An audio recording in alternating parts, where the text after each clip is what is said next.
eu gravei bastante tempo de vídeo. Eu tava fazendo achando que tava gravando bastante tempo de vídeo e não tava gravando nada. A vida é justa. Ai. É, eu estava falando sobre a arte de escrever. Pra mim, é a melhor arte que tem. Entre todas as artes, a escrita, a literatura é a melhor delas. Porque você mexe uma coisa muito preciosa para outra pessoa, que é a imaginação. Quando você faz um filme, por exemplo, filme mais básico que tem, você não está mostrando algo, está dando espaço para a imaginação. Você está mostrando na tela o que realmente é. Na literatura, não. Não. Sabe? Então, para mim, é a melhor arte que existe. Né? Até mais que a música, tá? Não tem como viver sem música. Mas também não tem como viver sem imaginação. E a única forma de você realmente aguçar a imaginação de alguém é pela escrita. Porque não tem o audiovisual. Só tem o visual, mas não tem o áudio. Não tem o sinestésico, algo palpável visualmente ali. Só as linhas, né? As linhas e as palavras e tal. Não tem imagem. Tem até pessoas que falam assim, eu só leio quando tem imagem. Cara, vai se ferrar. Pô, o cara gasta um trabalho do caceta pra fazer um livro. Anos, às vezes anos, tá? Geralmente anos.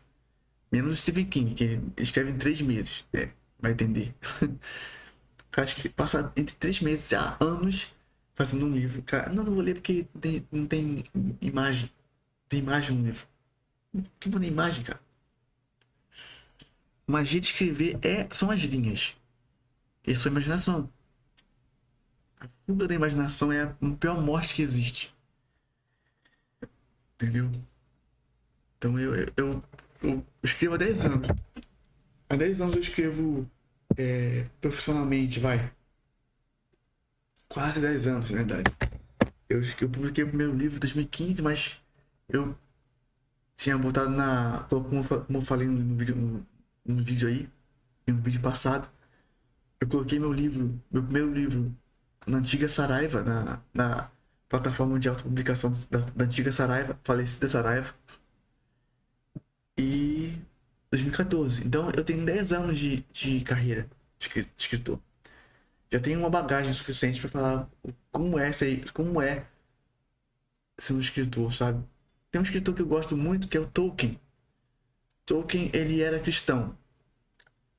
E ele e o C.S. Lewis eram amigos contemporâneos naquela época, né?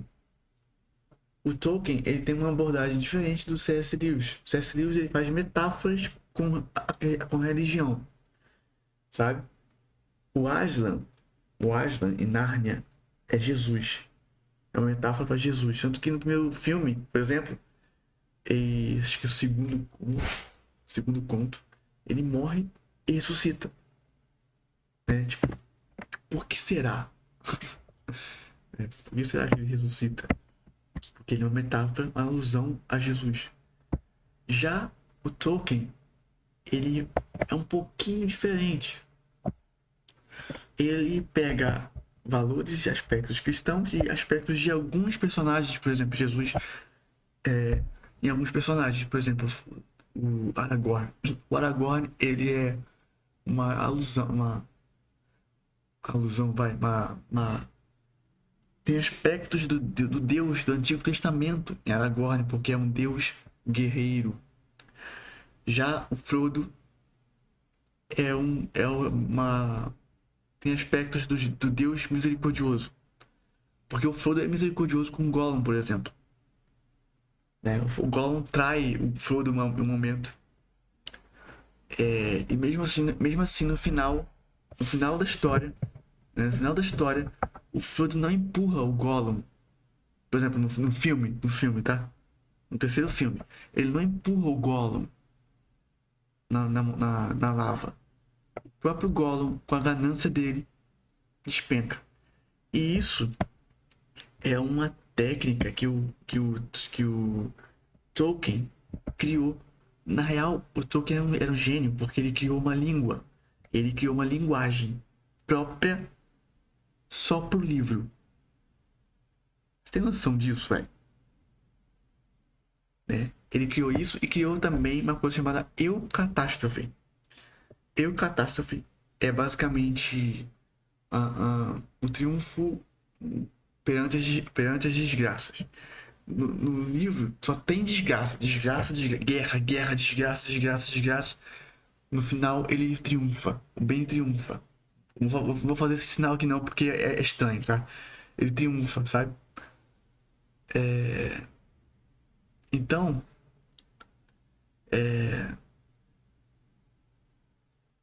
isso é o catástrofe. Eu sou muito fã disso. Sou muito fã e adepto disso. Eu escrevi um conto de madrugada, hoje de madrugada, que eu ouso dizer que é o auge da minha maturidade literária sendo escritor. Eu, eu, eu tô com essa ideia, tô com a ideia. Existe uma frase do Carlos Drummond de Andrade que ele diz: conviva com teus poemas antes de escrevê-los. Né? Conviva com teus poemas antes de escrevê-los, de colocá-los no mundo. Eu tô com essa ideia, a ideia desse conto há muitos meses na minha cabeça, tá? E incrivelmente, pelo fato de eu ter guardado esse conto por muito tempo, quando eu escrevi, saiu exatamente como imaginei, porque eu maturei a ideia. Eu descobri que realmente Carlos Drummond de Andrade sabia das coisas. E eu fiquei muito orgulhoso desse poema, né? É uma história aonde um cara, o nome do conto é A Guerra. Como o título diz, o protagonista, o conto é em primeira pessoa, ou seja, ele fala, tipo assim, mostrando a visão dele das coisas. Né? Não é um narrador longínquo falando sobre uma pessoa que ele tá vendo, não. É ele narrando o que ele tá vendo.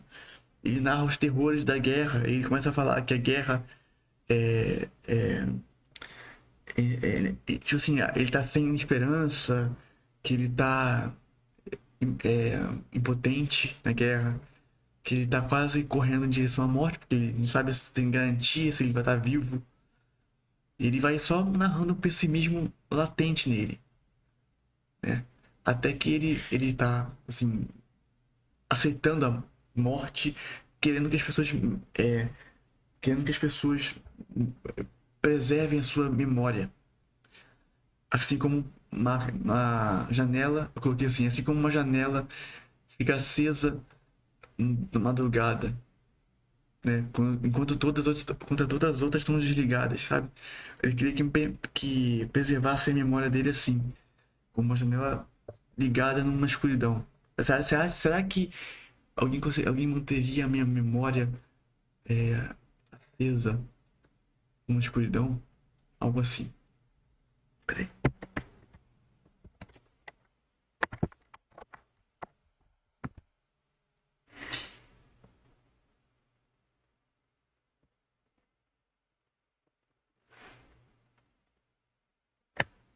Um momento em que o personagem principal olha pra abertura da tenda. Ele dá um passo, começando a correr, sabe? Ele ouve algo. Ele ouve algo atrás dele. Ele ouve algo no ambiente. Som de madeira, sabe? Assim, ó. Ele ouve isso no ambiente. Sendo que não tem por que ter um som de madeira. Você tava numa tenda. Você tava numa tenda. Tipo uma tenda de guerra mesmo, assim. Tem aquela tenda de guerra. Não tem por que ele tá numa tenda. Eu ouvi isso numa tenda. Não tem uma porta ali. Não tem porta. Então por que ele tá ouvindo aquilo? Ele vira. Ele toma um choque. Ele fica em choque. Tem uma porta atrás dele. Só uma porta. Só uma porta. Atrás dele. Ele fica olhando pra porta. De repente a maçaneta abre. e sai uma mulher da porta vestida de enfermeira. Ela tava vestida de enfermeira e ela disse, Marcos, que é o nome do. Ali se revela o nome dele. Marcos, você tá num episódio de esquizofrenia, esqueceu? Toma sua medicação.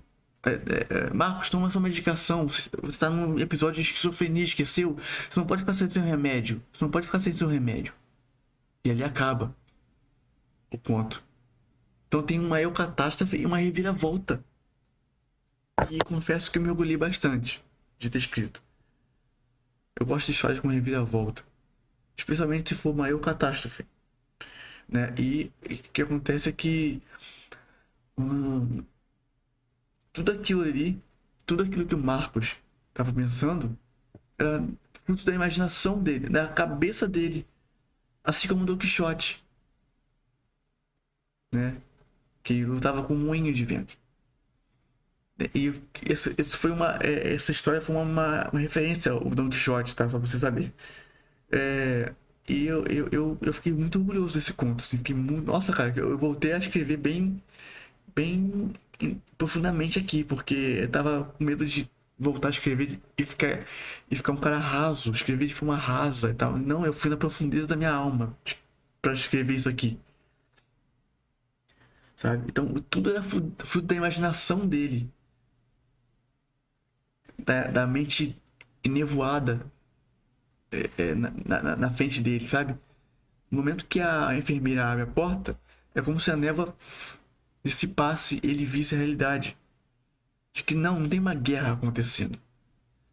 Não tem uma guerra acontecendo, não tem nenhum general inimigo, não tem nenhum general da sua tropa, não tem nenhuma pessoa que morreu do seu lado, não tem nada. Não tem nada, é só coisa da sua imaginação. E eu falei assim, cara, o que eu acabei de criar aqui, velho? E ali, quando eu acabei de escrever, eu reafirmei e reencontrei o sentido, do porquê eu faço isso. Mesmo que ninguém leia o que eu escrevo. Ainda é um prazer escrever. Como eu disse nos vídeos, eu prefiro ser, eu prefiro ser ameaçado todo dia do que me vender, do que mudar quem eu sou. E eu vi isso hoje. Quando eu acabei de escrever, falei, cara, você não se vendeu, você ainda continua escrevendo coisas do fundo da sua alma. Não é só para você vender livro, até porque livro no Brasil não vende nada. Eu realmente amo isso. Eu amo profundamente escrever, né? Confesso que um tempo, sabe o Homem-Aranha 2? O Homem-Aranha 2 do Tobey Maguire? Onde ele desiste de ser Homem-Aranha? Eu me senti assim muito tempo com a escrita. Eu desisti de escrever por muito tempo, né? Não uma história. Mas a minha psicose, meu sintoma da psicose veio nessa época e me impediu de escrever porque eu me sentia muito traumatizado. E, e esse ano eu vou ter que escrever, eu escrevi uma biografia, autobiografia. Tá na descrição, como sempre.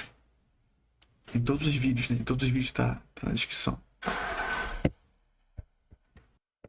E eu coloquei no meu story, coloquei no meu story esses dias assim, um post no Instagram e o post dizia assim, a arte sem sentido é apenas decoração. A arte sem sentido é apenas decoração. Tem que ter sentido. Né? Tem que ter um sentido para você fazer algo. Por que fazer algo por fazer? Por que, por exemplo, por que fazer algo por fazer? Porque isso se aplica a tudo na vida. Por que beijar alguém por beijar? Por que fazer coisas erradas por fazer? Por que fazer coisas erradas? Ponto. Por que pensar como todo mundo pensa só por pensar? Por que ver filmes que todo mundo vê só por ver? Por quê? Tem que ter um sentido. Tem que existir um sentido.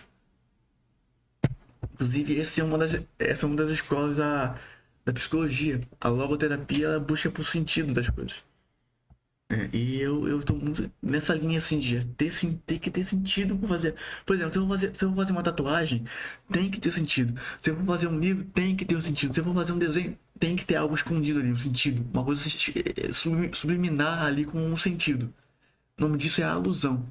E é isso que o C.S. Lewis fazia. Entendeu? Eu odeio coisas em segredo, mas eu amo colocar segredos na minha arte, né?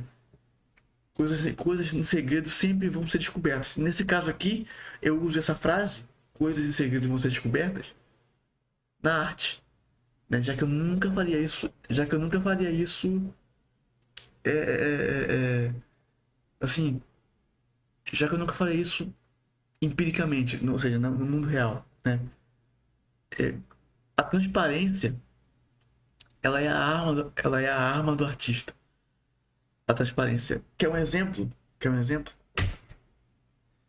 Ditadura. As pessoas na ditadura não podiam ser transparentes, não podiam falar o que elas pensavam. Elas tinham que falar o que o Estado queria que falassem. E isso mata o artista, entendeu? A transparência levada a todas as áreas é a arma do artista, tá? Então eu tô de volta à minha transparência, sabe? Não que eu tivesse perdido, mas sabe quando você perde o brilho na vida? Foi isso que aconteceu. Eu ainda estava transparente quem eu é, ainda estava e estou transparente quem eu sou, mas eu perdi o brilho. E isso é perder parte da transparência sua, né? É como se você não tivesse motivo. Mas quando a gente volta e a gente descobre por que a gente faz isso, a gente retoma, torna a brilhar de novo. Eu acho que essa frase que eu vou falar agora é atribuída a Mark Twain, que é um escritor. Ele escreveu assim: existem 2 dias importantes na nossa vida. O dia que a gente nasce, que a gente descobre por que a gente nasceu. E eu nasci para fazer arte. Não existe a minha pessoa sem arte. Não existe. Não tem como, não existe. Eu passei por várias artes: desenho, literatura, até videogame. Estou fazendo jogos agora, como falei no vídeo passado. Passei por música, passei por várias artes. E eu amo todas elas, mas escrever pra mim é a melhor delas. Escrever e desenhar estão equiparados, assim, sabe? Eu amo muito, muito criar arte, muito. E pra criar arte você tem que estar livre, na mente, no corpo, na alma. No corpo eu faço o possível para quase o impossível para ser o cara mais correto do mundo para ficar livre fisicamente. Na alma eu volto meu olhar para Cristo, que é meu exemplo maior de vida. Não é porque ele é Deus, não, tá? Ele é um cara exemplar porque ele é um cara inacreditavelmente incrível. Não é porque ele é Deus, porque se eu fosse falar que eu amo Deus só porque ele é Deus, isso é interesse da minha parte. Eu não sou interesseiro. Eu o amo com toda a força da minha alma. E para ficar livre mentalmente, eu leio, eu escrevo, eu crio arte. Então eu quero ficar livre nos 3 âmbitos possíveis: física, mental e espiritualmente. O ser humano só é feliz quando é livre nas 3 áreas que eu citei. Se o ser humano ele perde a liberdade em uma das 3 áreas, se o ser humano perde a liberdade em uma das 3 áreas, ele não é feliz. Entendeu? É como se fosse um alicerce de uma casa. Se um alicerce cai, a casa inteira cai. Então é isso. A arte pra mim é, é, é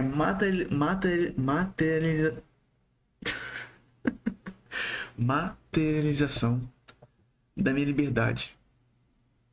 A arte é a materialização da minha liberdade. Enquanto eu tô criando arte, eu tô falando assim, eu tenho motivos pra ficar livre. Porque eu faço tudo certo. Eu sou uma pessoa certa, pessoa que faz tudo certo. Eu expresso essa certeza, essa virtuosidade. E eu olho e eu aponto essa virtuosidade para Cristo. Então eu sou livre nas três, uma coisa leva a outra. Não tem como você ser feliz sem apontar para Cristo, tá? Não tem como. Eu tentei por muito tempo, assim, fiz coisas muito nocivas para mim mesmo. Para mim mesmo por muito tempo. Eu assumi essa coisa que eu fiz com meus pais. Eu tive coragem, eles me aceitaram porque eles viram que eu tinha sanado tudo de errado que eu tinha feito. Eu parei de fazer tudo de errado que eu tava fazendo e me limpei completamente e assumi que eu tinha feito de errado com meus pais. Eles ficaram. Eles me. Eu basicamente assumi pra eles um. Não crime, mas. Não crime, mas. Poderia ser. É, eles me falaram assim: eu te admiro. Minha mãe e meu pai falaram assim. Minha mãe e meu pai falaram pra mim assim: depois do dia que você assumiu aquilo, eu passei a te admirar muito mais. Como homem.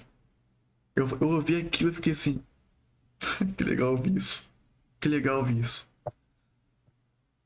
Você ter motivo pra ser admirado, sabe? Isso me emociona. Porque eu passei 7 anos da minha vida sofrendo bullying e isso me causou um dano quase irreparável. Onde eu acreditei que eu era ninguém. Eu acreditei que eu não era digno de ser amado por ninguém. De amar ninguém, de ser aceito por ninguém. E parece que é vitimismo, mas só eu sei o quanto que eu despejo que eu sinto na minha psicóloga, na terapia, né? O dano não é em você, o dano é em mim, então só eu posso falar. Quanto isso não é vitimismo, eu passei muito tempo sem conseguir confiar em ninguém. Claro que confiar é uma burrice, mas não confiar em ninguém é insanidade, é insanidade. Nenhum homem é uma ilha, né? Acho que foi John Donne que falou isso. Nenhum homem é uma ilha. Então como é que eu vou não confiar em ninguém? Não existe isso. Não existe mundo onde eu não possa confiar em ninguém, sabe? E esse bullying causou isso em mim, sabe? E o bullying, por mais incrível que pareça, ao invés de me tornar um assassino, entrar na escola e matar todo mundo e fazer uma chacina, ao invés de fazer isso, fui no caminho inverso. Eu falei assim, eu vou ser o cara mais correto que eu posso ser e vou e dar certo na minha vida vai ser a minha vingança. Vai ser a minha resposta a isso, né? Ao invés de me tornar um vilão, eu me tornei um anti-herói. Às vezes herói, quase sempre, mas às vezes anti-herói porque eu não tenho paciência muitas vezes para falar pacientemente com as pessoas. Algumas vezes a aspereza é importante. Por isso, anti-herói, entendeu? Mas eu não me vendi, não me corrompi pelo bullying. Isso me deixa tão orgulhoso, cara, de mim, porque eu vejo que eu tenho motivos para celebrar quem eu sou. Eu vejo que eu tenho motivos para fazer a arte que eu faço, para escrever o que eu escrevo, para criar o que eu crio. Eu tenho motivo, mais do que qualquer pessoa que eu conheço.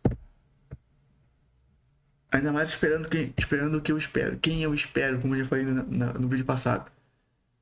Eu espero o que eu espero, eu escrevo o que eu escrevo, eu sinto o que eu sinto. Então eu mereço aquilo que eu acho que eu mereço, sabe?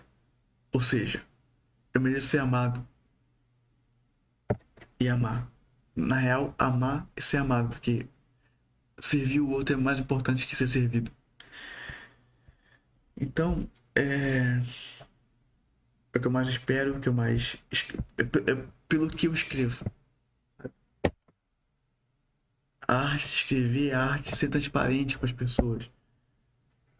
Botar sua alma ali. Sabe o Voldemort que anda as Horcruxes? Então, escrever a minha Horcrux. A minha alma tá ali. Parte da minha alma tá ali. Enquanto o meu livro existir Enquanto meu livro existir, eu ainda existo. Só que eu sou um Voldemort do bem, né? É... Eu sou uma mistura do Harry Potter com o Voldemort. Só que, no caso, eu tô levando o Voldemort pro bem, sabe? É isso. Escreva. Mas escreva. Escreva com toda a alma que você tiver.